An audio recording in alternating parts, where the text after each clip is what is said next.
Hello बच्चों, क्या हाल चाल है? सब बढ़िया? जी सर, सब बढ़िया। चलो बच्चों, बिना टाइम वेस्ट करे हुए हमारा एक चैप्टर शुरू करेंगे जो कि आपके ऑडिट के सिलेबस का है, सीए इंटर के अंदर, और काफ़ी इंपॉर्टेंट है ना। इसमें भी आपको कम से कम 2-3 क्वेश्चन पेपर में देखने को मिलेंगे। चैप्टर नंबर 11 शुरू करेंगे। ये बुक के अंदर सबसे लास्ट में दिया हुआ है। ये चैप्टर नंबर 11 बुक का आपके सिलेबस का सबसे लास्ट का चैप्टर है। लेकिन इससे पहले जो पिछला सिलेबस था उसमें पता है ये चैप्टर सबसे पहला चैप्टर था। पहला चैप्टर इस वाले सिलेबस में सबसे कहां रख दिया गया? लास्ट में रख दिया गया। तो क्या इसकी इंपॉर्टेंस भी लास्ट हो गई है? तो भाई नहीं, इंपॉर्टेंस आज भी इसकी बहुत अच्छी बनी हुई है। तो आओ शुरू कर रहे हैं हमारा चैप्टर। पहले तो इसके नाम के दर्शन करो। लिखा हुआ है ethics and terms of audit engagement. पता है इस चैप्टर में आप क्या पढ़ोगे? मैं बताता हूं। इस चैप्टर में आप एक बहुत इंपॉर्टेंट चीज सीखोगे कि भाई आपने पढ़ा था ना, याद करो, ऑडिटर क्या होना चाहिए? ऑडिटर भाई होना चाहिए इंडिपेंडेंट। ऑडिटर हमेशा क्या होना चाहिए? इंडिपेंडेंट, है ना। ये वर्ड पढ़ा था आपने इंडिपेंडेंस के बारे में। अब इस चैप्टर में आप पढ़ोगे बेसिकली इंडिपेंडेंस का मतलब क्या है, और ये इंडिपेंडेंस एक तरीके का एथिक्स है। एथिक्स मतलब आपकी मोरल वैल्यूज कि क्या सही है क्या गलत है। तो एज एन ऑडिटर आपको एज ए एथिकल बिहेवियर आपको हमेशा क्या रहना चाहिए? इंडिपेंडेंट। ये बात समझ में आती है? हाँ सर। अब सवाल आता है भाई, इंडिपेंडेंस को ना बहुत सारे खतरे होते हैं, बहुत सारे खतरे होते हैं। उसे हम क्या बोलते हैं? Threats to independence. ये टॉपिक बनेगा जो कि सबसे इंपॉर्टेंट है इस चैप्टर का। फिर जब कोई खतरा आएगा तो जाहिर सी बात है उस खतरे से निपटने के लिए भी हम कुछ सेफगार्ड्स पढ़ेंगे, है ना, कि वो अगर खतरा आया इंडिपेंडेंस को अफेक्ट करने के लिए तो हम क्या सेफगार्ड्स उठा सकते हैं, ये सब कुछ आएगा। इसके अलावा बच्चों एक बहुत इंपॉर्टेंट चीज आएगी, क्वालिटी कंट्रोल। भाई ऑडिट में सबसे ज्यादा महत्व क्या रखता है? ऑडिट की क्वालिटी, है ना, कितने अच्छे से हम ऑडिट कर रहे हैं। तो एक बहुत इंपॉर्टेंट वर्ड आएगा क्वालिटी कंट्रोल के बारे में। इसमें आप एसक्यूसी देखोगे, बेसिकली एसक्यूसी 1 देखोगे। आज तक आपने ऐसे पढ़े ऑडिट के अंदर, लेकिन इस चैप्टर में आप एसक्यूसी के बारे में भी सीखोगे। ये दूसरा टॉपिक रहेगा मेन। मैं आपको ओवरऑल ओवरव्यू बता रहा हूं मेन टॉपिकों का। एक तो इंडिपेंडेंस, थ्रेट और उसके सेफगार्ड, फिर ये आएगा एसक्यूसी, और एक और टॉपिक आएगा जिसका नाम होगा एंगेजमेंट लेटर। क्या आएगा? Engagement letter. ये सारे टॉपिक आपके सिलेबस के अंदर चलने वाले। एंगेजमेंट लेटर क्या होता है, कौन किसको देता है, कब देता है, ये सारे टॉपिक इसके अंदर चलेंगे। बोलो सर ठीक है? यस सर, सब कुछ ठीक है। अब आओ शुरू करते हैं हमारा चैप्टर। शुरुआत में तो वो बता रहा है क्या क्या पढ़ना है। भाई क्या क्या पढ़ना है तो हम पढ़ेंगे ही, तो इसकी बातें क्यों करें। इसमें चैप्टर का ओवरव्यू दे रखा है, मैंने आपको बता दिया थ्रेट वगैरह क्या क्या है, ये सब कुछ हम धीरे धीरे पढ़ेंगे। शुरुआत में वो समीर की कहानी, समीर मरा नहीं है अभी तक, कोई बात नहीं, हमारे को उस कहानी पे नहीं जाना, हमारे को यहाँ से चैप्टर शुरू करना है। चैप्टर का नाम है चैप्टर का नाम बाहर में गया। हम शुरू कर रहे हैं चैप्टर के अंदर। पहला पॉइंट लिखा हुआ है मीनिंग। किस चीज की मीनिंग बेटा? मीनिंग बताएगा हमारे को किसकी? एथिक्स की। क्या होता है एथिक्स? तो शुरू कर रहे हैं। लिखता है what is ethics. First, the term ethics means moral सिद्धांत, मोरल वैल्यू। एथिक्स का मतलब ये होता है मोरल वैल्यू या moral principles which govern a person behaviour, जो किसी इंसान के बिहेवियर को चलाता है, गवर्न करता है, or is conducting of an activity, या कोई इंसान कैसे काम करता है वो उसकी मोरल वैल्यू पे टिका हुआ है, उसकी एथिकल वैल्यूज पे टिका हुआ है। ठीक है sir. It is the branch of knowledge that deals with the moral principle. यहां पे आपके मोरल प्रिंसिपल्स की बात चलती है। Ethics is something which comes from an individual intrinsically. इसका मतलब हुआ उसके अंदर से आता है एथिक्स, उसके अंदर वो वैल्यूज होती है, क्या सही है क्या गलत है, क्या अच्छा है क्या बुरा है, वो उसके अंदर है, इंट्रिंसिक है। इंट्रिंसिक वैल्यू शायद अपने अकाउंट्स में सुना होगा, वो ये word. It has to be inculcated in the habit, ये आपकी हैबिट से नजर आ जाएगा, एंड टेम्परामेंट से नजर आएगा ऑफ एन इंडिविजुअल, वो क्या सोचता है, कैसे काम करता है, क्या आदतें हैं, so that there is an overall culture of ethics. It means एक पूरा कल्चर होता है एथिक्स का कि हम कितने सच्चे हैं, कितने ईमानदार हैं। आगे, the force has to be strong enough, ये एथिक्स का फोर्स इतना स्ट्रॉन्ग होना चाहिए to withstand any selfish motive और टेम्पटेशन। भाई मैं ऑडिट करने गया, सामने वाले ने मुझे बोला ले पकड़ 10 लाख रुपया, मेरी गलती मत निकालियो, तो मैं कितना खुद पे कंट्रोल कर सकता हूं उस पैसे को इग्नोर करके। मतलब यही है टॉपिक, यही है एथिक्स, मैं कितना खुद पे काबू रख सकता हूं, सेल्फ कंट्रोल कितना है। ठीक है। It is a state of mind, ये माइंड की ऐसी अवस्था है to act and perform in accordance with the moral principles. जब आप मोरल प्रिंसिपल्स के हिसाब से काम कर रहे हो तो बोला जाएगा भाई आप एथिकल हो। ठीक है। Ethics is the science of morals आप मोरल के साइंस के बारे में बात करोगे इन ह्यूमन कंडक्ट, जब इंसान काम करता है। Such moral principle and rules of conduct impose obligation upon individual. ये मोरल वैल्यूज, एथिकल वैल्यूज इंसानों के ऊपर ऑब्लिगेशन डालता है कि आपको एथिकल रहकर काम करना है। क्या पेपर में कुछ आएगा? असंभव है इसमें से पेपर में कुछ आएगा। बस ये बता रहा है कि व्हाट इज एथिक्स। तो एथिक्स मतलब मोरल वैल्यूज, आप कितने खुद को कंट्रोल में रखते हो। अगर कोई आपके सामने लालच दे रहा है तो आप उससे कितना खुद को साइड रख सकते हो, इस कंट्रोल को बोला गया एथिक्स। ठीक है। नीड फॉर प्रोफेशनल एथिक्स, भाई क्या जरूरत थी प्रोफेशनल एथिक्स की? तो बता रहा है प्रोफेशन लाइक लॉ, लॉ का प्रोफेशन, मेडिसिन का profession have their code of ethics. इन सबके अपने अपने कोड ऑफ एथिक्स होते हैं। Auditing profession is no exception, तो ऑडिट के प्रोफेशन में भी कोई एक्सेप्शन नहीं है, यहां पे भी एथिक्स है। Rather in the profession of auditing requirement of ethics is manifold. असल में ऑडिट के अंदर तो एथिक्स का बहुत ज्यादा महत्व है। मैनीफोल्ड मतलब बहुत गुना महत्व बढ़ गया है। आगे, it is due to the reason that society in general, government, client, taxing authority बोले तो इनकम टैक्स और GST, employees, investor, the business and financial community in particular, इन सारे लोगों का हम पे भरोसा है तो मुझे एथिकल रहना है। हैव रिपोज, रिपोज मतलब जताया है, ट्रिमेंडस काफी ज्यादा भरोसा जताया है इन लोगों ने चार्टर्ड अकाउंटेंट के ऊपर। तो भाई चार्टर्ड अकाउंटेंट को जब उस पर इतना भरोसा इतने सारे लोग जता रहे हैं तो उसे हमेशा क्या रहकर काम करना पड़ेगा? एथिकल। इसलिए ऑडिट में एथिक्स का महत्व काफी कम है या काफी ज्यादा है? काफी ज्यादा है। ठीक है sir.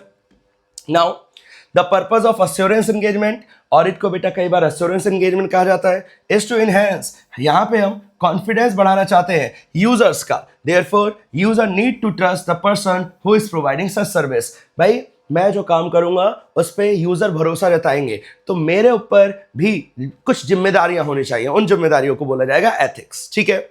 Professional ethics are based on morality, भाई आप कितने मोरालिटी को फॉलो करते हो। Human nature being what is it, a man often places his personal gain above service. कह रहा है इंसान का नेचर होता है वो हमेशा पर्सनली ज्यादा सोचता है, पर्सनल गेन के बारे में ज्यादा सोचता है, जो वो काम कर रहा है उसके कंपैरिजन में नेचर बता रहा है। Therefore person who as individual and as a class are willing to place public above their personal gain have enjoyed respect and honor। तो वो व्यक्ति जिन्होंने अपने को साइड रख के पब्लिक को सर पे रखा, पब्लिक के बारे में सोचा, उन लोगों की इज्जत है, मान है और सम्मान है। और कितनी सही लाइन है, जो लोग खुद से पहले सोसाइटी को आगे रख रहे हैं उन लोगों का ऑनर करा जाता है, रिस्पेक्ट करा जाता है। ठीक है। But such a relationship can be maintained or enhanced only if the professional body to which they belong would interpret the concept of public interest। लेकिन ये चीज जब भी अच्छे से हो पाएगी जब जिस बॉडी से वो एसोसिएट है वो बॉडी कुछ पब्लिक इंटरेस्ट के बारे में बताए। जैसे हमारी बॉडी कौन हो गई? आईसीआई, तो आईसीआई कुछ बताएगी। और मैंने आपको एक क्लास में बहुत बार बता रखा है, आईसीआई बताती है कोड ऑफ एथिक्स। आईसीआई क्या बताती है? कोड ऑफ एथिक्स, जो कि चार्टर्ड अकाउंटेंट्स एक्ट के अंदर लिखा हुआ है। आगे, the respect and confidence enjoyed by a profession, जो रिस्पेक्ट उसे मिल रही है to a great extent is dependent on the strictness and scrupulousness with which such ethics are adhered by self discipline। मेरा सेल्फ डिसिप्लिन कितना है, इन सारी चीजों से पता चलेगा कि मुझे कितनी इज्जत, कितना मान और कितना सम्मान मिलेगा। अगेन पेपर के लिए कुछ भी काम का नहीं है, यहां तक तो कुछ भी काम का नहीं है। आगे क्या लिखा हुआ है, बस एक आपको ना ओवरव्यू पता होना चाहिए। अच्छा टॉपिक तो आगे आएगा। A distinguishing feature of accountancy profession is its acceptance of responsibility to act in the public interest. आपको अकाउंटेंसी प्रोफेशन में पब्लिक इंटरेस्ट में काम करना होता है। Professional ethics seeks to protect the interest of the profession as a whole and act as a seal that enable us to command respect. और अगर आप ये फॉलो करोगे तो आपको क्या मिलेगी? रिस्पेक्ट। भाई पीछे पड़ गया, रिस्पेक्ट मिलेगी आपको, पक्का मिलेगी respect. A chartered accountant either in practice, चाहे चार्टर्ड अकाउंटेंट इन प्रैक्टिस वाला है चाहे सर्विस वाला है, हैज टू अबाइड, अबाइड मतलब उसे वो बंधा हुआ है, उसे फॉलो करना पड़ेगा ethical behaviour. They are expected to follow the fundamental principles of professional ethics। कुछ fundamental principles आएंगे, इंटीग्रिटी को फॉलो करना है, इंडिपेंडेंस को फॉलो करना है, ऑब्जेक्टिविटी को फॉलो करना है, ऐसे ऐसे कुछ फंडामेंटल प्रिंसिपल आएंगे जो हर ऑडिटर को फॉलो करने हैं। ये हमारे फंडामेंटल एथिक्स है, लिखा हुआ है आगे। Service of professionals should be able to feel secure.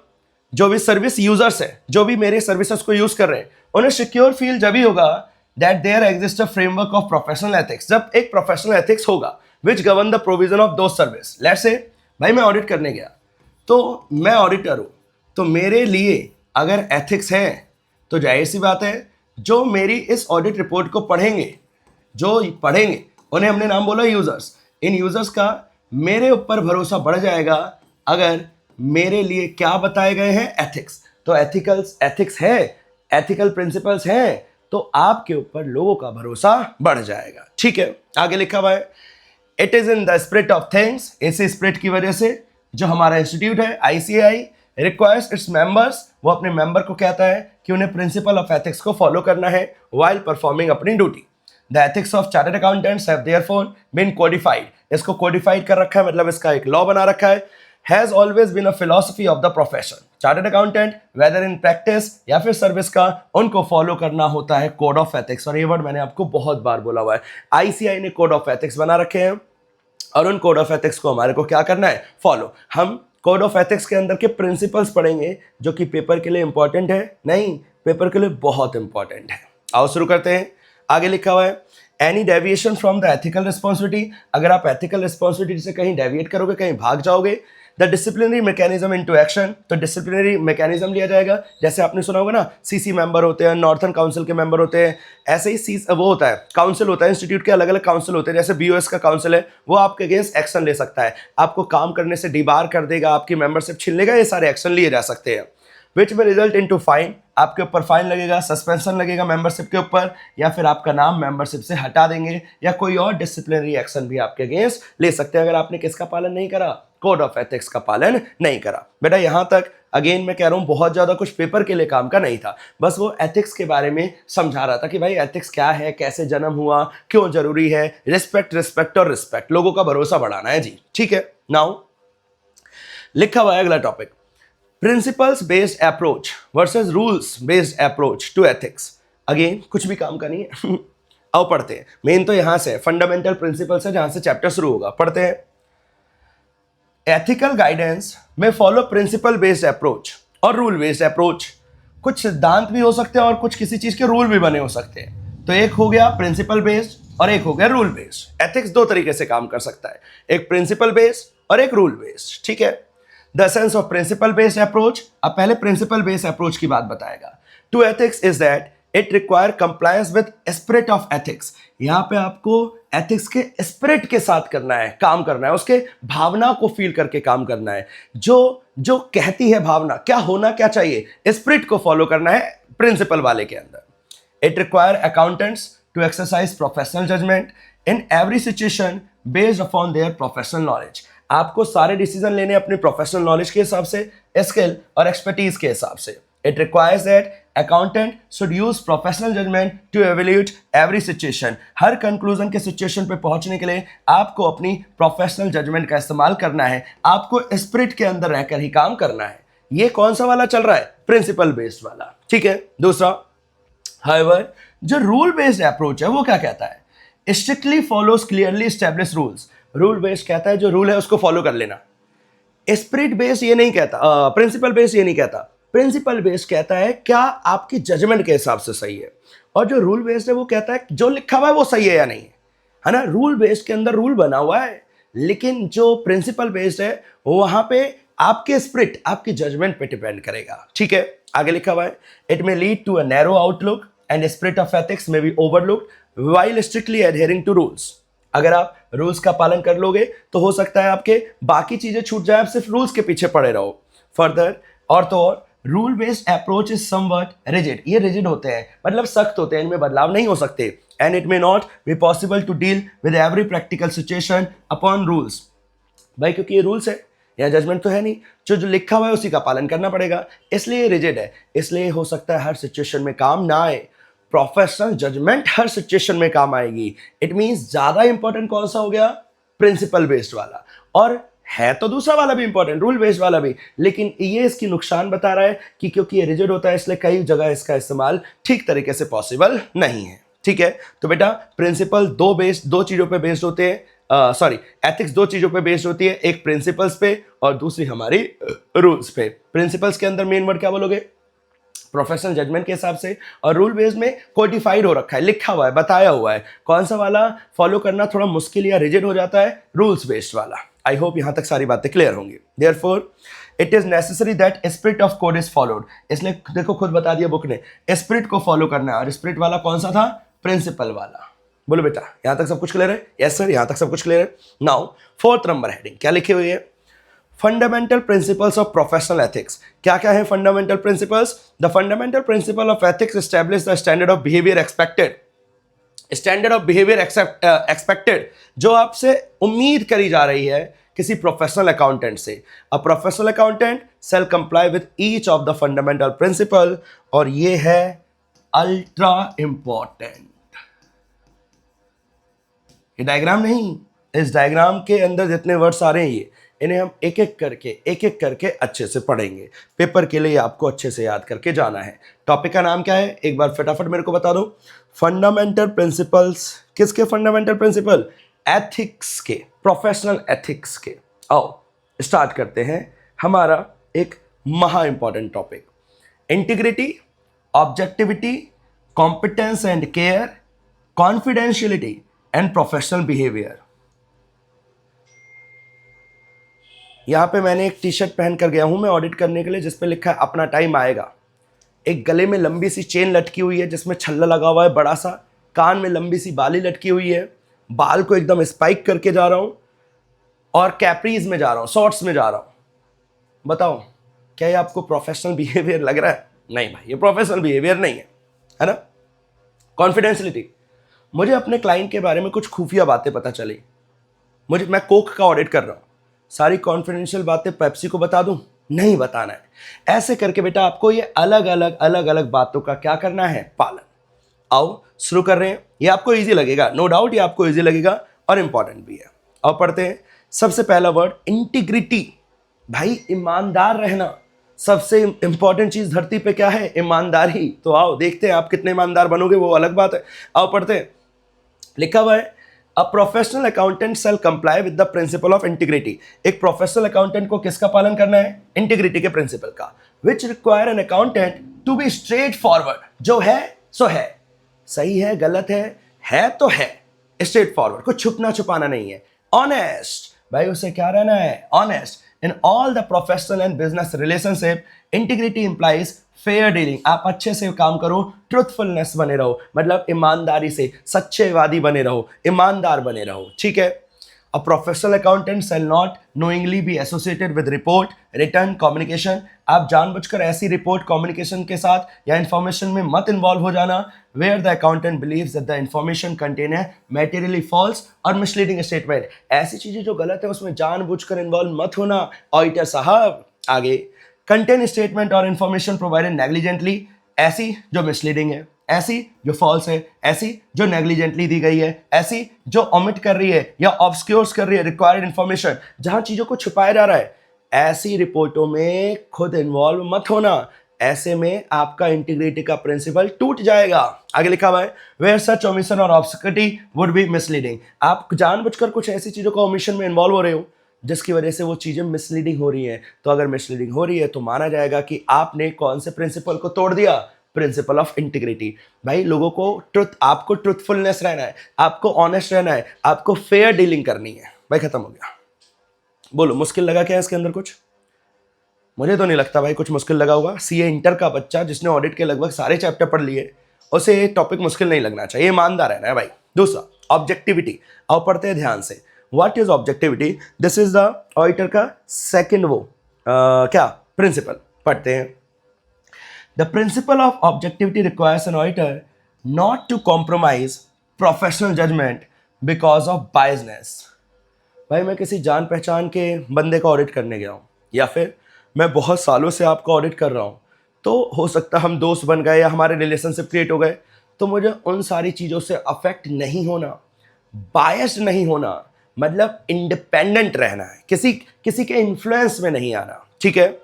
Conflict of interest में नहीं आना, अनड्यू इन्फ्लुएंस में नहीं आना। अनड्यू इन्फ्लुएंस में तो भाई आप तो बहुत सॉलिड होने चाहिए। अनड्यू इन्फ्लुएंस आपने पढ़ा हुआ है, कॉन्ट्रैक्ट एक्ट 2013 कह रहा हूँ, 1872, वहां पे अनड्यू इन्फ्लुएंस पड़ा था। मतलब मुझे किसी के दबाव में, बायसनेस में आकर काम नहीं करना, ठीक है। आगे लिखा हुआ है इट रिक्वायर्स, इसके हिसाब से a professional accountant shall not undertake a professional activity. आप वो वाला काम मत लेना इफ सर्कमस्टांसेस और relationship unduly influence the accountant, जिससे आपके ऊपर इन्फ्लुएंस आ रहा होगा प्रोफेशनल जजमेंट के ऊपर रिगार्डिंग दैट एक्टिविटी। तो भाई ऐसे कामों में इन्वॉल्व भी मत होना जहां आपकी इन्फ्लुएंस आज़ाद ना हो, जहां आपके ऊपर दूसरों का इन्फ्लुएंस आ जाए। तो इट मीन्स आपको ऑब्जेक्टिविटी को फॉलो करना है, बायस्ड होना है या नहीं होना, नहीं होना। बेसिकली अगर मैं इस पॉइंट को बोलना चाहूँ तो इंडिपेंडेंस ही है। आपको किसी के दबाव में नहीं काम करना, आपको इंडिपेंडेंट रहकर काम करना है। 2 पॉइंट हो गए भाई। तीसरा, भाई जब आप ऑडिट करने जा रहे हो आप कॉम्पिटेंट माने जा रहे हो, आप योग्य माने जा रहे हो, और जब भी ऑडिट करोगे तो ड्यू केयर, सावधानी के साथ ऑडिट करना, नेग्लिजेंट तरीके से बिहेव मत करना, डिटेल तरीके से काम करना। पढ़ना, अ professional accountant shall comply with the principle of professional competence and due care, okay, which requires an accountant to attain and maintain। आपको हासिल करनी है और मेंटेन करनी है प्रोफेशनल नॉलेज को एंड स्किल को, to ensure that a client or employing organisation receives competent professional service, ताकि सामने वाले को प्रोफेशनल सर्विस मिले कॉम्पिटेंट वाली, based on current technical and professional standard. भाई उसे कोई पुरानी बात मत बता कर आ जाना, इंडिया से आ गए आप एएस की बात बता कर आ गए, क्योंकि आपने पढ़ा नहीं था पुराना वाला या नया वाला। तो आप कोई हमेशा लेटेस्ट नॉलेज के साथ जाना, सीधी सी बात है। आगे लिखा हुआ है, and relevant legislation and act diligently and in accordance with the applicable technical and professional standard. जो भी लॉ है, ना केवल प्रोफेशनल स्टैंडर्ड, जो भी लॉ है, रेगुलेशन है, उन सब की लेटेस्ट नॉलेज के साथ आपको ऑडिट करना है, क्योंकि सामने वाला आप पे निर्भर हो रखा है। आगे लिखता है, diligence includes responsibility to act carefully. Diligent के अंदर आपको काम करना है केयरफुल तरीके से, सावधान रहकर। थोरोली, बेटा थोरोली का मतलब होता है डिटेल्ड में काम करना है, and on a timely basis, और समय रहते काम करना है, जो भी आपको असाइनमेंट की रिस्पॉन्सिबिलिटी थी, रिक्वायरमेंट थी, उसके हिसाब से। तो कुल मिलाकर कॉम्पिटेंस एंड ड्यू केयर के अंदर क्या बोला, कह रहा है आपको कॉम्पिटेंट तरीके से अपने स्किल, अपनी नॉलेज को लगातार अपग्रेड करके ही काम करना है। और फिर कहता है कि आपको सावधानी पूर्वक भी काम करना है, ड्यू केयर के साथ काम करना है, बस खत्म, केयरफुली काम करना है। आई होप बच्चों ये आपको इजी लग रहा होगा। सारे पॉइंटों के अंदर कुछ पॉइंट्स को हाईलाइट करो, उनको याद करना। पेपर में आते हैं ये टॉपिक, हमने पहला पढ़ा, मेरे को याद दिलाओ, प्रिंसिपल्स का पहला पॉइंट क्या पढ़ा, इंटीग्रिटी, बहुत बढ़िया। दूसरा क्या पढ़ा, कॉम्पिटेंस, कॉम्पिटेंस कह रहा हूँ, ऑब्जेक्टिविटी। और तीसरा पढ़ा competence and due care. 3 point आने हमारे, यस सर। फोर्थ क्या लिखा हुआ है आओ देखते हैं, कॉन्फिडेंशियलिटी। अगेन बहुत ईजी है, आपको किसी भी बात को किसी और को नहीं बताना, इसकी बात को उसको और उसकी बात को इसको नहीं बताना। कॉन्फिडेंशियलिटी, गोपनीयता। Confidentiality principle require a professional accountant to respect the confidentiality, गोपनीयता इंफॉर्मेशन की, acquired as a result of professional और बिजनेस रिलेशनशिप। भाई बिजनेस या प्रोफेशनल रिलेशनशिप की वजह से मुझे आपके बारे में कोई इंफॉर्मेशन पता चली, उसे मैं अपने तक ही रखूंगा।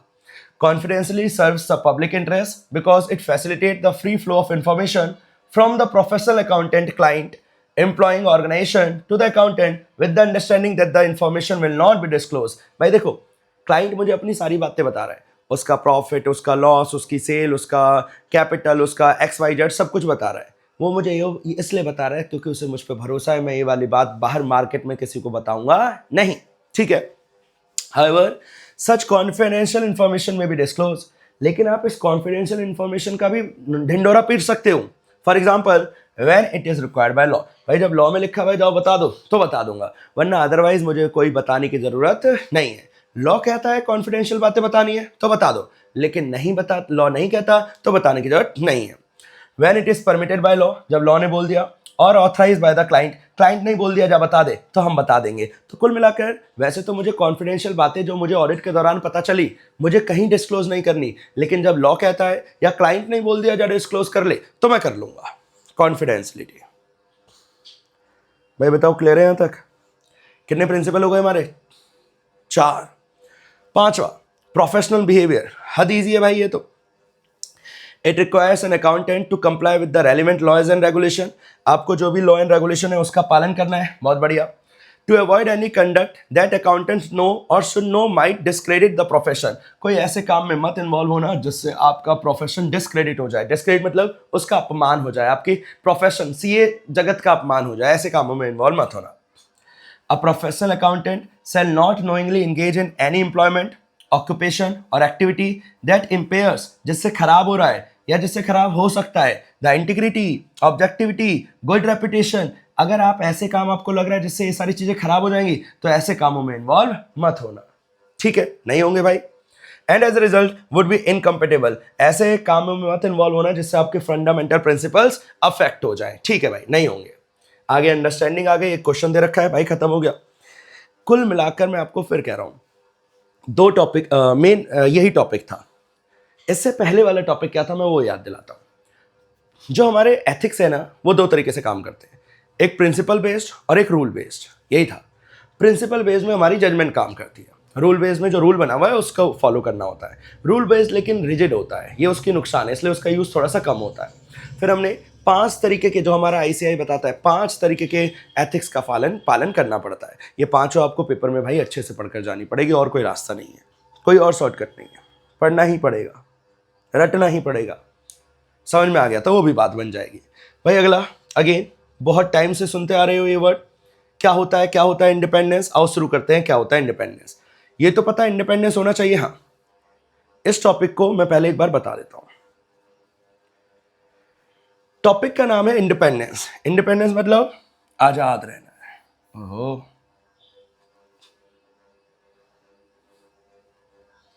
इंडिपेंडेंस का मतलब क्या रहना है, आजाद। आजाद मतलब, सुनना, आजाद का मतलब आपका दिमाग आजाद होना चाहिए। दूसरी बात, आजाद का मतलब आप अपीयर भी आजाद होने चाहिए। अपीयर मतलब नजर भी आजाद होने चाहिए, अंदर भी आजादी होनी चाहिए और दुनिया को भी आजाद ही दिखना चाहिए। This is the point. Auditor को दिखना भी दुनिया को आजाद है और अंदर से भी दुनिया को आजाद, अंदर से भी आजाद ही रहना है। दिखना भी आजाद है, होना भी आजाद है।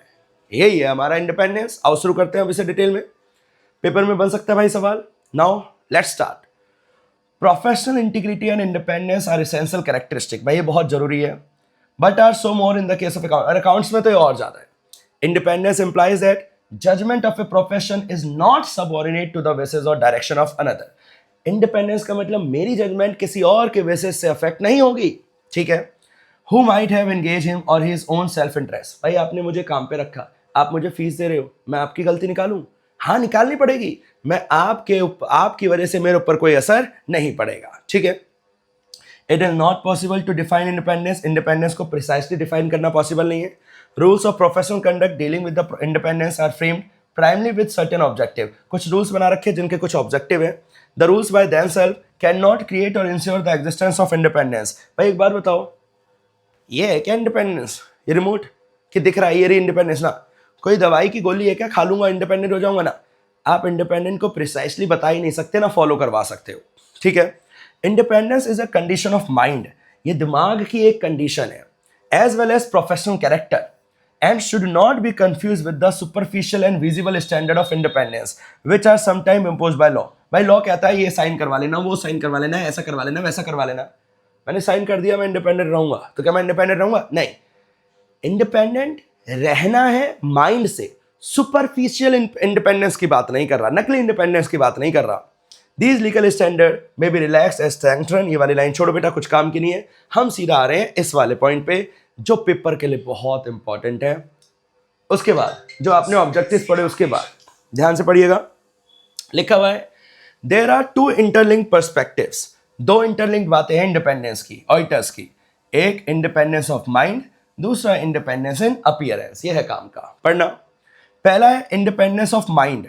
दिमाग में आपको इंडिपेंडेंस रहना है, ठीक है। The state of mind that permits the provision of an opinion. आप ऐसा opinion banana which is without being affected by influences, जिस पे किसी का कोई इन्फ्लुएंस नहीं है, दबाव नहीं है। That compromise professional judgement. भाई मेरी प्रोफेशनल जजमेंट में समझौता नहीं होना चाहिए, कॉम्प्रोमाइज नहीं होना चाहिए। Allowing an individual to act with the integrity, और मैं इंटीग्रिटी के साथ काम कर पाऊं। And exercise objectivity and professional scepticism. Scepticism word बता रखा है, आपको क्वेश्चनिंग माइंड का रहना है। मैं ये सब कुछ बना रहा तो मैं इंडिपेंडेंट हूं। अगर मैं इंटीग्रिटी के साथ, ऑब्जेक्टिविटी के साथ, प्रोफेशनल स्केप्टिसिज्म के साथ काम कर रहा हूं तो बोला जाएगा मेरा माइंड इंडिपेंडेंट है। डन। मुझे बाकियों के इन्फ्लुएंस में आकर अपनी जजमेंट को अफेक्ट नहीं करना, तो बोला जाएगा मेरा माइंड इंडिपेंडेंट है। बहुत बढ़िया। एंड दूसरा वर्ड लिखा हुआ है जो ज्यादा लिखा हुआ है, क्या लिखा हुआ है? Independence in appearance. पढ़ना बेटा ध्यान से। What is independence in appearance? नजर भी इंडिपेंडेंट आना है। The avoidance of facts and circumstances, आप ऐसी ऊट पटांग चीजों से बचना जिससे दुनिया को लगेगा आप इंडिपेंडेंट नहीं बचे। आप उसी के साथ क्लाइंट के साथ घूमते रहते हो, उसी के साथ खाना खाते हो, पीते हो, सब कुछ उसी के साथ कर रहे हो, तो भाई दुनिया को क्या लगेगा, भाई ये तो इंडिपेंडेंट बचा ही नहीं। तो अपीयर भी इंडिपेंडेंट होना है। तो लिखा हुआ है आपको अवॉइड करने हैं ऐसे facts and circumstances that are so significant that a reasonable and informed third party having knowledge of all relevant information including any safeguard applied would reasonably conclude a firm or a member of assurance team integrity objective or professionalism has been compromised। आप ऐसे कामों को avoid करना जिससे एक normal well informed इंसान, समझदार इंसान देखते ही ये समझ जाए कि भाई इस इंसान या इस टीम की या इस सीए की खत्म हो गई इंडिपेंडेंस। आपको ऐसे कामों से बचना है, दूर रहना है ऐसे कामों से जो ऐसे हो सकते हैं जिससे थर्ड पार्टी को ये लगे कि भाई ये तो खत्म हो गया, इसकी इंडिपेंडेंस तो खत्म हो गई। ऐसे कामों से दूर रहना, ठीक है, रह लेंगे दूर जी। आगे, independence of the auditor has not only to exist in fact but also appear so exist, होना भी चाहिए और अपीयर भी होना चाहिए टू ऑल रीजनेबल पर्सन, सारे व्यक्तियों को। The relationship between the auditor and his client should be such, relationship ऐसा होना चाहिए that he is himself satisfied about his independence, and secondly no unbiased person would be forced to conclusion that on an objective assessment of the circumstances that there is likely to be an abridgment of the auditor independence। आप ऐसे कामों में involve मत होना जिससे किसी third party को यह लगे कि आपकी इंडिपेंडेंस एब्रिज हो गई, खत्म हो गई। मत होना ऐसे कामों में इन्वॉल्व। आगे लिखा हुआ है independence of auditor assume significance in context of providing confidence to user, आपके यूजर्स पे लोगों को कॉन्फिडेंस अभी होगा जब आप इंडिपेंडेंट रहोगे। As statutory auditor of a listed company, for example the CA would cease to perform any useful function in if the person who rely upon the accounts of the company do not have any faith in the independence। अगर आपके ऊपर लोगों को आपकी independence पे लोगों को भरोसा नहीं है तो लोग हो सकता है आपकी ऑडिट रिपोर्ट देखना छोड़ दें। इट मीन्स आप इंडिपेंडेंट हो तभी आपके जो रिपोर्ट है, आपके जो भी काम है उस पे लोगों को भरोसा होगा। तो कुल मिलाकर भाई इंडिपेंडेंस रहना है। ये एग्जाम्पल लिखा हुआ था, आई होप ये वाली बात समझ में आ गई होगी। आगे क्या लिखा हुआ है देखना बच्चों, इंडिपेंडेंट इज डिपेंडेंट, क्या गजब की लाइन है। Independence is dependent on the state of mind. Independence दो चीजों में टिका हुआ है, एक स्टेट ऑफ माइंड पे, दूसरा कैरेक्टर ऑफ ए पर्सन पे, तुम्हारा कैरेक्टर कैसा है। और ये एक सब्जेक्टिव मैटर है। देखो सब्जेक्टिव मैटर क्यों है, देखना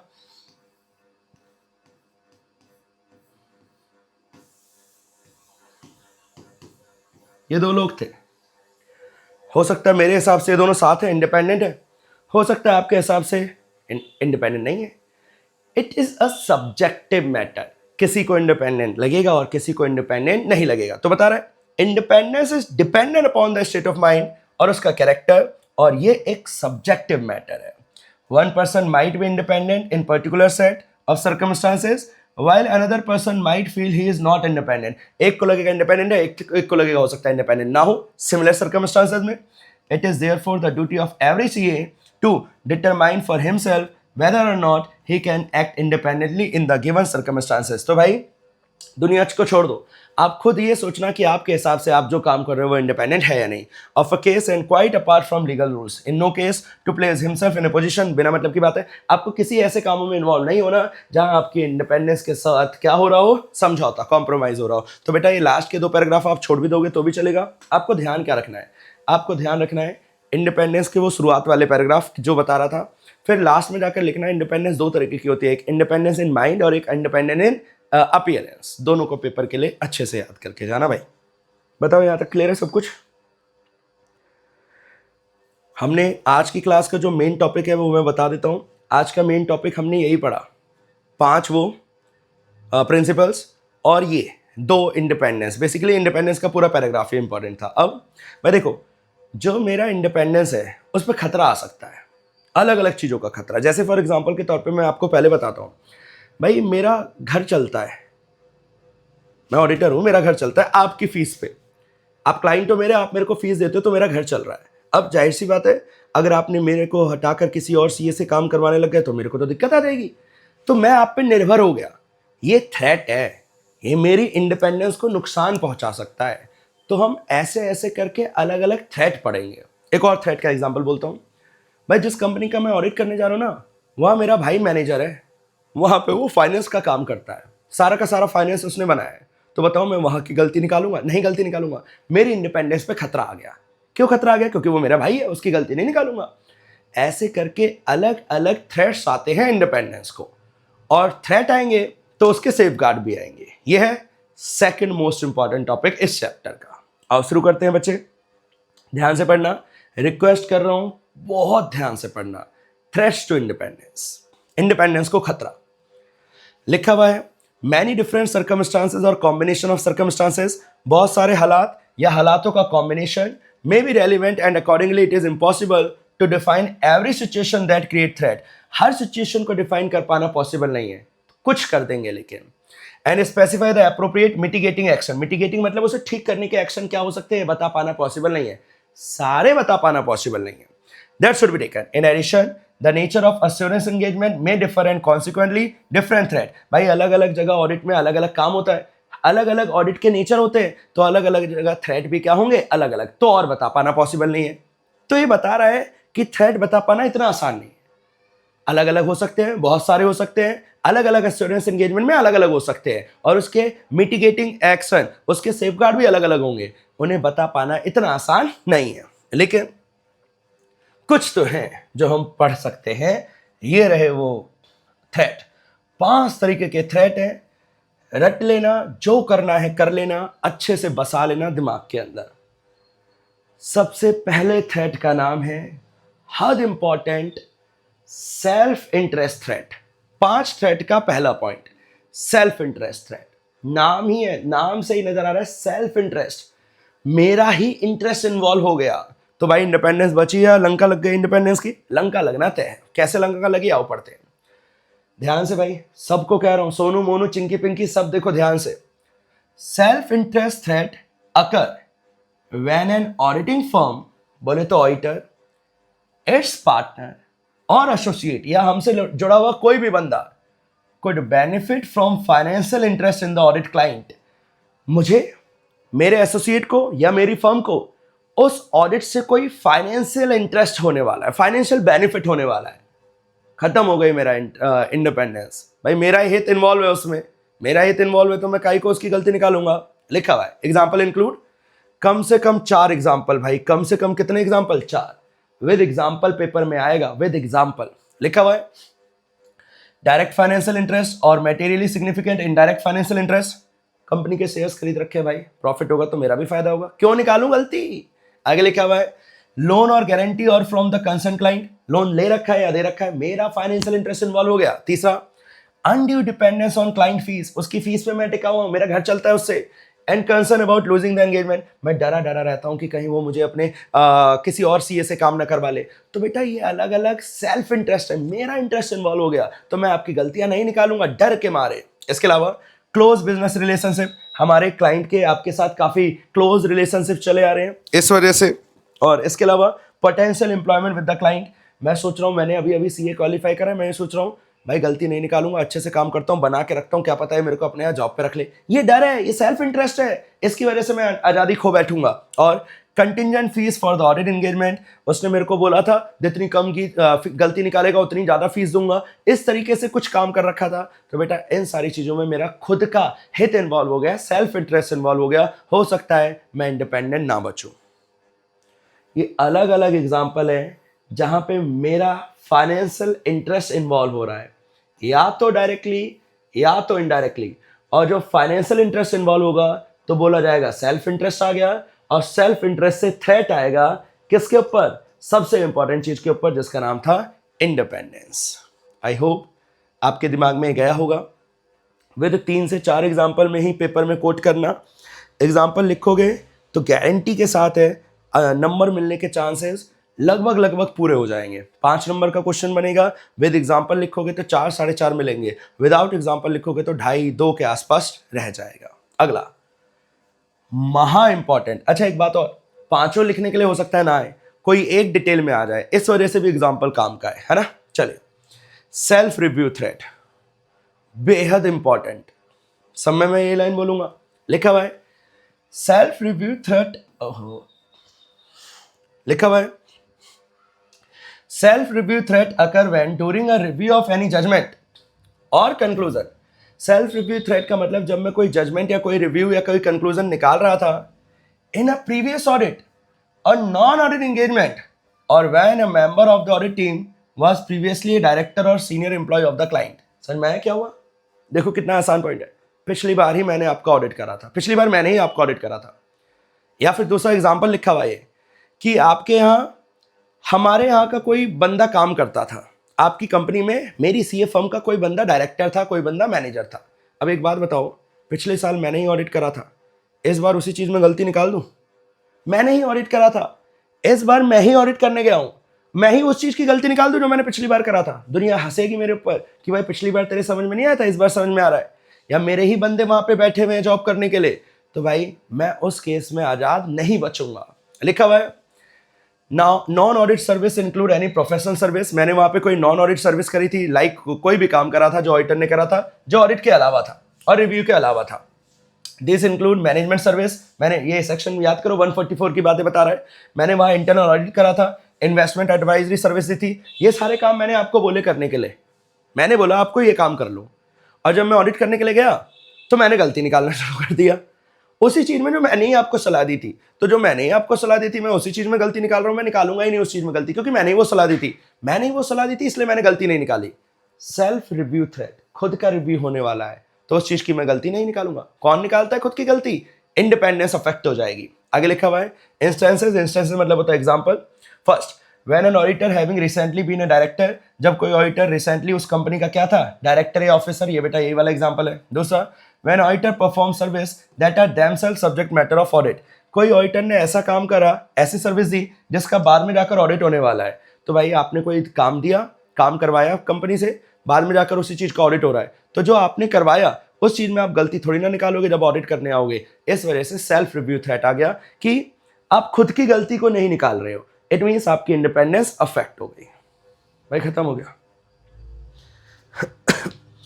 ये हमारा दूसरा सबसे इंपॉर्टेंट थ्रेट था। अभी हुए ही दो हैं। बोलो सबसे पहले थ्रेट का नाम क्या था? सेल्फ इंटरेस्ट, खुद का इंटरेस्ट इन्वॉल्व हो गया। दूसरे थ्रेट का नाम क्या है? सेल्फ रिव्यू, मेरा ही काम चेक होने वाला है, मेरे ही किसी सीनियर डायरेक्टर वगैरह का जो पहले कंपनी के साथ एसोसिएटेड था उनका काम चेक होने वाला है। तो भाई मैं अपने सीनियर लोगों की कोई गलती निकालने वाला नहीं हूं, गलती नहीं निकाल रहा, गलती निकालने में आनाकानी कर रहा हूं, इंडिपेंडेंस अफेक्ट हो जाएगी, सीधी सी बात है। डन। हो सकता है एग्जाम्पल लिखा है और पूछे ये कौन सा वो है थ्रेट है एमसीक्यूज के लिए, तो प्लीज अच्छे से प्रिपेयर होकर चलो, है ना। Yes sir. तीसरा, एडवोकेसी थ्रेट। भाई धमकियां मिल रही हैं, पढ़ना ध्यान से। मैं जानबूझकर अपने क्लाइंट के साथ घूम रहा हूं इन द सेंस मैं उससे बोल रहा हूं कि भाई तू बहुत अच्छा काम कर रहा है, तू जो भी फाइनेंशियल स्टेटमेंट बनाता है, जो भी सामान पे सब कुछ बहुत अच्छे से कर रहा है, मैं चाहता हूं वो अपने काम को थोड़ा मुझे सौंप दे। ऐसा कोई मैं सोच के साथ काम कर रहा हूं तो मेरी इंडिपेंडेंस नहीं बचेगी। और पढ़ना एडवोकेसी थ्रेट। मैं अब इसे शॉर्ट में बोलता हूं, मैं अपने क्लाइंट का पक्ष ले रहा हूं, मैं अपने क्लाइंट का थर्ड पार्टी के सामने क्या ले रहा हूं? पक्ष। तो बोलो मैं इंडिपेंडेंट हो गया, डिपेंडेंट हो गया, डिपेंडेंट। मैं किसी का पक्ष ले रहा हूं मतलब मैं बायस्ड हो गया तो इंडिपेंडेंस नहीं बची। बस यही है, इसका मेन पॉइंट यही है। आओ पढ़ते हैं एक बार। Advocacy threat occur when the auditor promotes, auditor बढ़ावा दे रहा है, or is perceived to promote a client's opinion, मैं क्लाइंट के ओपिनियन को प्रमोट कर रहा हूं, मैं क्लाइंट का सपोर्ट कर रहा हूं, to a point where people may believe that objectivity is getting compromise, ऐसे मुद्दे को लेकर जहां लोगों को लग रहा है कि भाई ये ऑडिटर तो बिक गया।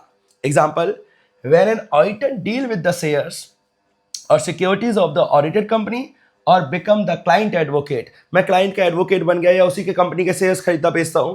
इन litigation and third party disputes, third party के केसेस में मैं अपने क्लाइंट का पक्ष रख रहा हूं, तो भाई मैं अगर अपने क्लाइंट का पक्ष रखूंगा तो मैं इंडिपेंडेंट नहीं बचूंगा। In such situation auditor can not be perceived, auditor को आप नहीं मान सकते as backing and championing causes of auditing client, and it may lead to believe that the auditor is not acting and working objectively. मतलब जब आप मैं मतलब ऑडिटर जब अपने क्लाइंट का पक्ष रख रहा है, सामने वालों से लड़ रहा है अपने क्लाइंट के लिए, अपने क्लाइंट की ओपिनियन को बढ़ावा दे रहा है, तो इट मीन्स वो दुनिया को क्या दिखा रहा है, वो दुनिया को ये दिखा रहा है कि वो ऑब्जेक्टिवली तरीके से काम नहीं कर रहा मतलब एडवोकेसी थ्रेट मतलब अब मैं अनबायस्ड हो गया, बायस्ड हो गया, मैं अपने क्लाइंट की बातों को प्रमोट कर रहा हूं, अपनी क्लाइंट की बातों को जो वो बोलता है उसको हाँ में हाँ मिला देता हूं। इट मींस ये एक थ्रेट है, एडवोकेसी थ्रेट का नाम क्या था, एडवोकेसी थ्रेट। भाई फटाफट खत्म करो तीनों थ्रेट, पेपर के लिए बहुत इंपॉर्टेंट है। हर टॉपिक के अंदर कुछ कुछ भाई हाईलाइट करो, हाईलाइट नहीं करोगे तो लंका लगना तय है, मैं बता रहा हूं। हर पॉइंट के अंदर हाईलाइट करते हुए चल लो, एग्जाम्पल भी थोड़े बहुत याद करते हुए चल लो जल्दी।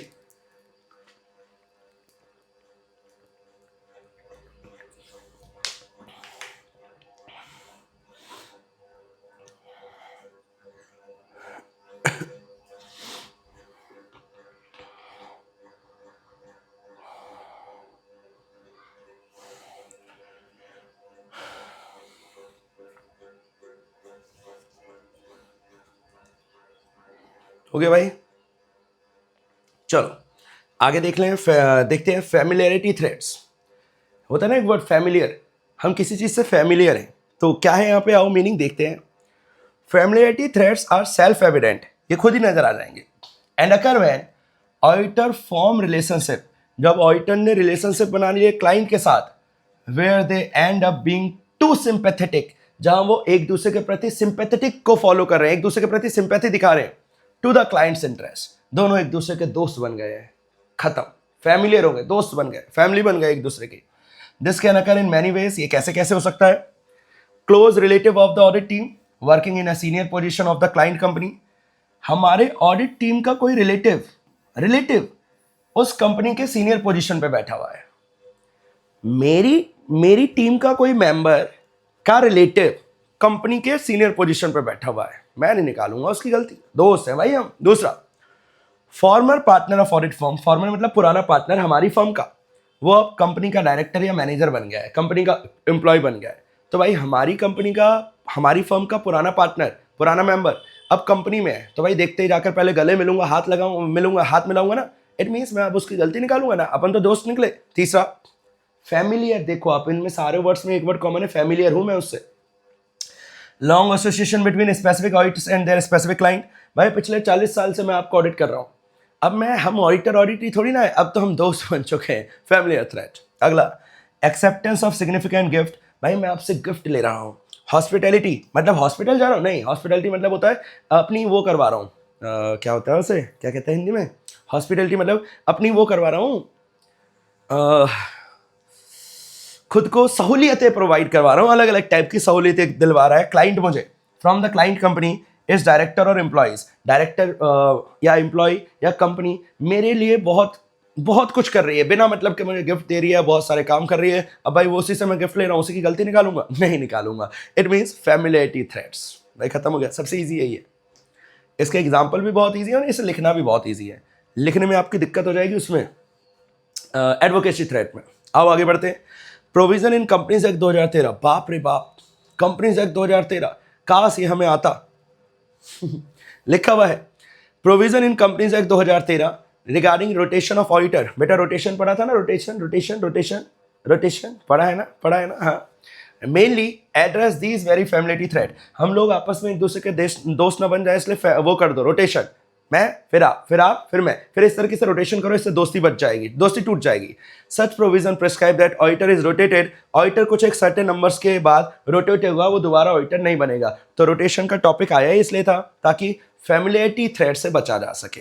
मैं मेरे 4 थ्रेड खत्म हो चुके हैं पूरे तरीके से, फटाफट इनको रिवाइज करो, फिर 5वां पढ़ेंगे, इंटिमिडेशन थ्रेट, जल्दी से खत्म करो चारों थ्रेट।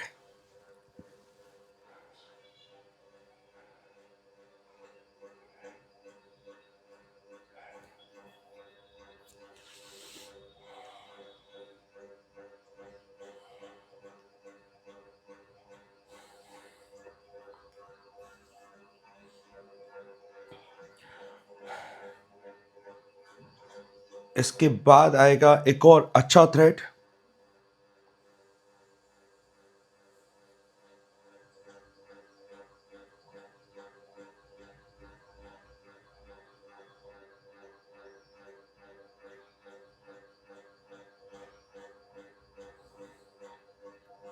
आओ शुरू करते हैं।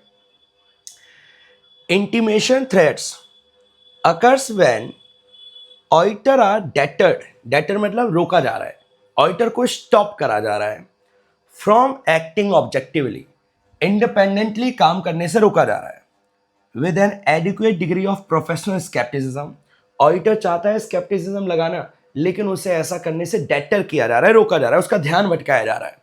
Basically this could happen because of कुछ एग्जाम्पल है, threat of replacement over disagreement, मेरी बात से एग्री नहीं होगा तो तुझे बदल दूंगा, with the application of an accounting principle, किसी अकाउंटिंग प्रिंसिपल को लेकर मैं कुछ कह रहा हूं, आप कुछ कह रहे हो, आपसे मुझे धमकियां मिलने लग गई कि भाई निकाल दूंगा, या pressure to disproportionately reduce fees, मेरे पास प्रेशर बनाया जा रहा है फीस को कम करने का, in response to reduce audit fees, मैं काम कम कर रहा हूं फीस कम होने की वजह से, और being threaten with the litigation, या मुझे कोर्ट कचहरी जाने की धमकियां मिल रही हैं। तो भाई जब धमकी मिलेगी तो कोई भी डर जाएगा, कोई भी डर जाएगा मतलब अब वो इंडिपेंडेंटली काम करेगा नहीं करेगा, इंडिपेंडेंस को खतरा आ गया। Such threat attempts to intimidate auditors to deter, इससे हम ऑडिटर को धमका रहे हैं ताकि वो रुक जाए फ्रॉम एक्टिंग ऑब्जेक्टिवली, बेटा ऑब्जेक्टिवली का मतलब भी हो रहा है इंडिपेंडेंटली, हम जानबूझकर कुछ ऐसी चीज़ों का इस्तेमाल कर रहे हैं, क्लाइंट ऐसी चीज़ों का इस्तेमाल कर रहा है कि ऑडिटर ऑब्जेक्टिव तरीके से काम ना कर पाए, मतलब इंडिपेंडेंस को खतरा। डन, तो धमकियां मिल रही हैं, थोड़ा सा प्रेशर ऊपर आपके ऊपर बनाया जा रहा है, तो ये धमकियां और प्रेशर वाले पॉइंट को हमने नाम बोला इंटिमिडेशन थ्रेट। कौन से थ्रेट? Intimidation threat. खत्म हो गए भाई पांचों थ्रेट, पेपर में ऐसे रट कर जाना जैसे ये पेपर में आएगा ही आएगा, ये मान के जाना अच्छे से। अभी की क्लास का आपका जो मेन टॉपिक था वो 5 प्रिंसिपल्स, फिर उसके बाद वो इंडिपेंडेंस वाला पॉइंट, दोनों ही इंपॉर्टेंट था, और अब ये पॉइंट जो कि इंपॉर्टेंट नहीं, महा इंपॉर्टेंट है। आओ आगे बढ़ते हैं। आगे क्या लिखा हुआ है?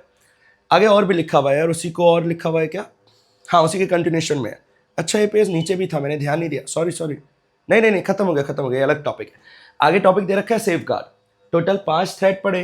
अब उन 5 थ्रेड से बचने के लिए क्या है? Safe guard. सेफ गार्ड मतलब हम ऐसा क्या करें कि इन थ्रेड से बच जाए। तो आओ देखते हैं बच्चों क्या किया जा सकता है थ्रेड से बचने के लिए। लिखता है, chartered accountants have a responsibility to remain independent by taking into account the context in which they practise. जिस भी चीज में वो प्रैक्टिस कर रहे हैं उसमें आपको इंडिपेंडेंट रहना है। The threats to independence and the safeguards available to address the threats. आपको क्या क्या थ्रेट्स है और उनके लिए क्या क्या सेफगार्ड्स है, इसको लेकर जागरूक रहना है। Safeguards our action. सेफगार्ड एक ऐसे एक्शन है इंडिविजुअली और इन कॉम्बिनेशन, जो अकेले या बाकियों के साथ मिलकर, that the professional accountant tax. Safeguard ऐसी चीजें होती हैं जो प्रोफेशनल अकाउंटेंट अकेले या बाकी दूसरे सेफगार्ड के साथ मिलकर उठाते हैं, दैट इफेक्टिवली रिड्यूस थ्रेट। जैसे आपके थ्रेट्स क्या हो जाएंगे? रिड्यूस। तो जाहिर सी बात है ना, सेफगार्ड ले क्यों रहे? ताकि थ्रेट क्या हो जाए? कम। To comply with the fundamental principles, ताकि आपके फंडामेंटल प्रिंसिपल्स का कंप्लायंस हो सके। Integrity, objectivity, professional competition, due care, इन सारी चीज़ों का पालन हो सके। इन चीज़ों का पालन करने के लिए आपको सेफगार्ड्स मिलेंगे। बहुत easy. To address the issue, the following guiding principles to be applied. First, पहला safeguard, for the public to have confidence in the quality of audit, ताकि पब्लिक को ऑडिट की क्वालिटी में भरोसा हो। It is essential that auditor should always be and appears to be independent. Auditor को हमेशा रहना है और अपीयर भी होना है independent, that they are auditing, जिसका भी वो ऑडिट कर रहे हैं। तो independence in mind and independence of appearance, दोनों को फॉलो करना है। तो ये एक सेफगार्ड है। दूसरा, बिफोर टेकिंग एनी वर्क, किसी काम को एक्सेप्ट करने से पहले ऑडिटर मस्ट कंसिस्टेंटली कंसिडर, सोच लेना, अच्छे से समझ लेना, whether it involves threat to its independence. सोच लेना कहीं उसके इंडिपेंडेंस में खतरा तो नहीं आएगा। पहले उसके सारे मैनेजर और डायरेक्टर को देख लेना, कहीं वो हमारी फर्म का तो नहीं था। अगर था, इट मीन्स दिक्कत हो जाएगी, नहीं करोगे आप काम अच्छे से, तो पहले ही अच्छे से सोच समझ लेना। तीसरा, when such threat exists, अगर कोई थ्रेट आ भी गया, then the auditor should either desist from the task, या तो काम करने से रुक जाना, खुद को रोक लेना, desist मतलब खुद को रोक लेना, और eliminate the threat, या थ्रेट को खत्म करना, और at the very least put in place safeguard, या कोशिश करना कोई safeguard लगाने की, which reduce the threat to an acceptable level, जिससे वो थ्रेट acceptable level तक आ जाए, कम हो जाए। Or such safeguard measures need to be recorded in a form that can serve as evidence of compliance with due process. आप जो भी safeguard ले रहे होगे उसे उसके ना डॉक्यूमेंट भी बनाते हुए चलना, ताकि फ्यूचर में आप एविडेंस की तरह दिखा सको कि भाई आपने सेफगार्ड्स को फॉलो करा था. Last, if the auditor is unable to fully implement credible and adequate safeguard, अगर आप अच्छे सेफगार्ड नहीं लगा पा रहे, then he must not accept the work, तो आपको काम करने से ही क्या कर देना चाहिए, मना. तो भाई ये 4 सेफगार्ड हैं जो आपको यूज करने हैं जब आप ऑडिट कर रहे होगे, तब जब आपकी इंडिपेंडेंस पे थ्रेट आ जाएगा तब. फटाफट खत्म करो. यहां तक का एक क्वेश्चन तो भाई पेपर में बनता है, पक्का बनता है, पक्का 3, 4, 5 नंबर तक का पेपर में बनेगा. अगला वर्ड आपको नजर आ रहा होगा प्रोफेशनल स्केप्टिज्म. ये आपने सुना हुआ है, हाँ पढ़ेंगे अभी हम इसे. इससे पहले का ये देख लो, सेफगार्ड्स देख लो फटाफट, फिर हम आगे बढ़ेंगे. सेफगार्ड भी इंपॉर्टेंट है और उसके थ्रेट्स तो इंपॉर्टेंट थे ही थे, विदाउट एनी डाउट.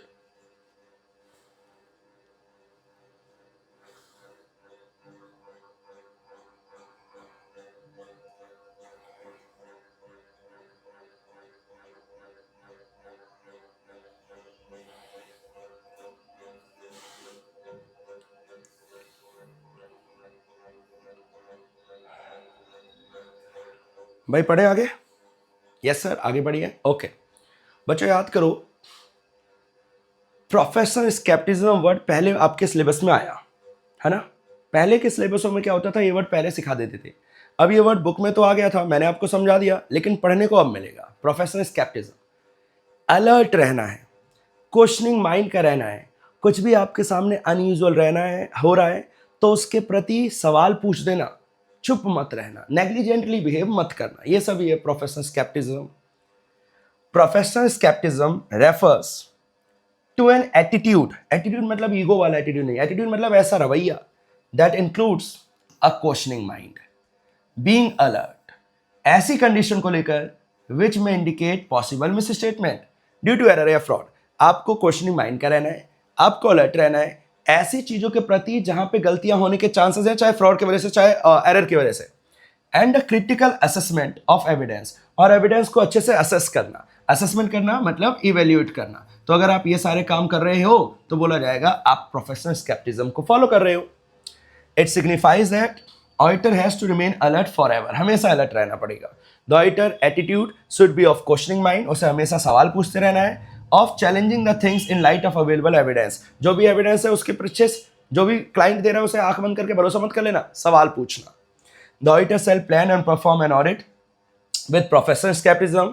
आप ऑडिट को प्लान करना स्केप्टिज्म के हिसाब से, recognising that circumstances may exist that cause the financial statement materially misstated. आप इस चीज का ध्यान रखना, कुछ ऐसे हालात कभी भी आ सकते हैं जिससे नजर आए गलतियां हो सकती हैं, तो ऐसे हालातों के प्रति जागरूक रहना. ऐसा ना हो आपके सामने कुछ गलत हो रहा था, आपने उसे इग्नोर करा और फिर बाद में जाकर गलतियां हो गई. तो आपको हर चीज के प्रति जागरूक रहना है, ठीक है. प्रोफेशनल स्केप्टिज्म, ये एग्जाम्पल है, includes being alert. For example, किन चीजों के लिए आपको अलर्ट रहना है? फर्स्ट, ऑडिट एविडेंस को लेकर that contradicts other audit evidence. अगर एक एविडेंस दूसरे एविडेंस से कॉन्ट्रडिक्ट हो रहा है, इस बात को ऐसे ही मत छोड़ना, सवाल पूछ देना, क्योंकि गलतियां होने के चांसेस हैं. दो एविडेंस आपस में कॉन्ट्रडिक्ट कर रहे हैं. दूसरा, information that brings into question the reliability of document. ऐसे इंफॉर्मेशन पता चले जिससे डॉक्यूमेंट्स की रिलायबिलिटी पे शक हो रहा है. And response to inquiry to be used as audit evidence. कुल मिलाकर ऐसे इंफॉर्मेशन पता चली जिससे क्या क्रिएट हो रहा है, सवाल खड़ा हो रहा है रिलायबिलिटी को लेकर. तीसरा, कंडीशन दैट में इंडिकेट पॉसिबल फ्रॉड. कोई फ्रॉड जैसा आपको नजर आ रहा है तो भाई फिर तो सवाल पूछना ही है, वो प्रोफेशनल स्केप्टिज्म फॉलो करना ही है. Circumstances that suggest the need of audit procedure. ऐसे हालात जिससे ऐसी जरूरत जन्म ले रही है कि ऑडिट प्रोसीजर लगाने हैं, in addition to those required by ऐसे के हिसाब से आपको कुछ और भी ऑडिट प्रोसीजर लगाने हैं. तो उन चीजों के प्रति, ऐसे हालातों के प्रति आपको जागरूक रहना है जहां पे कोई ऑडिट प्रोसीजर आपको लगाना पड़ रहा है. तो ऑडिट प्रोसीजर लगाना पड़ रहा है मतलब प्रोफेशनल स्केप्टिज्म को फॉलो करना है, खत्म. इसके बाद का कुछ नया टॉपिक है, मतलब नया मतलब इसके रिलेटेड ही है, लेकिन उसे अलग से पढ़ेंगे. पहले बताओ ये वाली बात क्लियर है? आपको प्रोफेशनल स्केप्टिज्म की 3 से 4 लाइनें आनी चाहिए, उसका जनरल मतलब, और 2 से 3 एग्जाम्पल आने चाहिए कि भाई प्रोफेशनल स्केप्टिज्म के ये एग्जाम्पल होते हैं. आओ देखते हैं आगे क्या लिखता है. लिखता है अगले पेज पे. मैं भाई आपको सारा ये बुक से ही कंटेंट पढ़ा रहा हूं, इससे आपको ये फील ना हो कि हाँ कुछ छूट रहा है. हम सारी चीजों को पढ़ते हुए चल रहे हैं. आइए, maintaining professional scepticism throughout the audit is necessary. पूरे ऑडिट के दौरान प्रोफेशनल स्केप्टिज्म जरूरी है। क्यों भाई, क्यों जरूरी है? If the auditor is reduce the risk of, अगर ऑडिटर को किस चीज के रिस्क को कम करना है? ओवरलुकिंग अनयूजुअल सर्कमस्टांसेस, कोई अनयूजुअल सर्कमस्टांसेस ओवरलुक ना हो जाए, छूट ना जाए, इसके खतरे को कम करना है तो अलर्ट रहना। दूसरा, over generalizing when drawing conclusion, जब आप कंक्लूजन ड्रॉ कर रहे होगे तो जनरल कंक्लूजन ना चले जाए, नॉर्मल कंक्लूजन ना चला जाए, उस खतरे से बचने के लिए भी प्रोफेशनल स्केप्टिज्म लगाना। Using inappropriate assumption in determining the NTE of the audit procedure, NTE को लेकर कुछ इनएप्रोप्रिएट अजम्पशंस के रिस्क को कम करना है तो भी आपको प्रोफेशनल स्केप्टिज्म फॉलो करना पड़ेगा। कब फॉलो करना, क्यों फॉलो करने की जरूरत बता रहा है, क्यों? अनयूजुअल सर्कमस्टांसेस कहीं आपसे छूट ना जाए, कहीं आपके कंक्लूजन जनरलाइज ना हो जाए, ओवर जनरलाइज मतलब सब कुछ बेसिक से नजर ना आने लगे, और तीसरा, आप कहीं गलत अजम्पशन यूज ना कर लो। इन चीजों के रिस्क को कम करने के लिए आपको क्या फॉलो करना पड़ेगा? हमारा प्यारा professional scepticism. Now professional scepticism is necessary to the critical assessment of evidence, evidence को असेस करने के लिए चाहिए, and also include consideration of sufficiency and appropriateness of audit evidence. आपको एक तो उसका असेसमेंट का मतलब ये वो कि वो डॉक्यूमेंट्स, वो एविडेंस सफिशिएंट और एप्रोप्रिएट है या नहीं, तो सफिशिएंट एप्रोप्रिएट है या नहीं इस चीज का पता लगाने के लिए कौन हेल्प कर रहा है? Professional scepticism. आगे लिखा हुआ है obtain in the light of example देखते हैं। In the case where fraud risk factor exist, ऐसी सिचुएशन जहां फ्रॉड हो सकता है, and a single document of a nature that is susceptible to fraud is the sole supporting evidence, और मुझे एक ही डॉक्यूमेंट मिला है और एक ही डॉक्यूमेंट है और कोई डॉक्यूमेंट ही नहीं है उस चीज को लेकर, for material financial statement amount, then the auditor may accept records and documents as genuine unless the auditor has reason to believe the contrary. तो मैं उस डॉक्यूमेंट पे भरोसा करूंगा जब तक कि मेरे पास कुछ और बिलीव करने का रीजन ना हो। कुल मिलाकर मैं एग्जांपल क्या लिखा हुआ है वो बोल देता हूं। बस ये लिखा हुआ है, अगर आपके सामने कोई सिंगल डॉक्यूमेंट आया है और आपको फ्रॉड का फैक्टर नजर आ रहा है, तो आप उस जो भी डॉक्यूमेंट मिला था उसको देख लेना और इस पे भरोसा कर लेना। अगर कुछ और नजर नहीं आ रहा तो आगे, nevertheless the auditor is required to consider the reliability of information to be used as audit evidence। आपको हर ऑडिट एविडेंस की रिलायबिलिटी को चेक करना है। ये सब बेटा आप पढ़कर आ चुके हो, आपने सफिशिएंट एप्रोप्रिएट पहले ऑडिट एविडेंस में पढ़ रखा है, ये सारे रिलायबिलिटी भी वहां पे पढ़ रखा है। In case of doubt about the reliability of information or indications of possible fraud, the essay requires that the auditor investigate further। अगर आपको कोई शक वगैरह हो रहा है तो आपको फर्दर इन्वेस्टिगेशन करना पड़ेगा, एंड डिटरमाइन व्हाट मॉडिफिकेशन, और फिर आपको ये भी देखना पड़ेगा कि इससे आपके ऑडिट प्रोसीजर में क्या क्या मॉडिफिकेशन या एडिशन आएगा। तो कुल मिलाकर अगर आपको रिलायबिलिटी पे शक है तो आपको कुछ और इन्वेस्टिगेशन के काम करने पड़ेंगे, और तो और आपको अपने ऑडिट प्रोसीजर्स को मॉडिफाई भी करना पड़ सकता है। The auditor cannot be expected to disregard past experience। आप अपने पिछले एक्सपीरियंस को छोड़ मत देना। Of honesty and integrity of entities management, management पहले कितना ईमानदार था, उस एक्सपीरियंस को इस साल मत भूल जाना, इस साल भी ध्यान रखना पिछली बार उसने क्या करा था। And TCWG, nevertheless, I believe that management and TCWG with are honest। मेरे को एक भरोसा था कि मैनेजमेंट और TCWG भरोसे वाले हैं, and have integrity, does not leave the auditor the need of professional scepticism to maintain professional scepticism. इसका मतलब भाई पिछले साल तो तुम बहुत ईमानदार थे, तो इस साल क्या मैं प्रोफेशनल स्केप्टिज्म बिल्कुल भूल जाऊं? नहीं, बेशक तुम ईमानदार थे पिछले साल, मेरा एक्सपीरियंस ये कहता है, तो इस साल भी मुझे स्केप्टिज्म लगाना है। और पिछली बार आप नालायक थे तो इस साल तो लगाना ही लगाना है। पिछली बार ईमानदार थे तो भी लगाना है, पिछली बार आप ईमानदार नहीं थे तो भी लगाना है। ये बता रहा है दोनों ही सिचुएशन में आपको प्रोफेशनल स्केप्टिज्म फॉलो करना पड़ेगा। फिर उसके बाद सीए रमन गुप्ता जी आए हैं, उनका एक छोटू सा एग्जाम्पल है, इसे आप पढ़ोगे आराम से, तसल्ली से पढ़ोगे। इसके बाद 2-4 अंडरस्टैंडिंग है, ऑडिट इंगेजमेंट, फिर मैं शुरू करूंगा अगली क्लास में। बोलो डन। आज की क्लास ये कितनी देर की चली? अराउंड 1 घंटे के आसपास की, जिसमें अराउंड आपके 10-12 पेज के इंपॉर्टेंट टॉपिक खत्म हुए हैं। अभी ना इसके अंदर ये ऑडिट इंगेजमेंट लेटर एक टॉपिक है और एक क्वालिटी कंट्रोल वाला एक टॉपिक और है ना, जिसमें ज़्यादा 1.5-2 घंटे के अंदर खत्म हो जाएगा। तो प्लीज़ आप इस वाले टॉपिक को अच्छे से पढ़ना, जहाँ इंपॉर्टेंट बोला है उसे इंपॉर्टेंट मार्क कर भी लेना और उसे रिवाइज भी करते हुए चलना। मिलेंगे नेक्स्ट लेक्चर में इस टॉपिक के आगे कंटिन्यूएशन में। जब तक के लिए बाय बाय।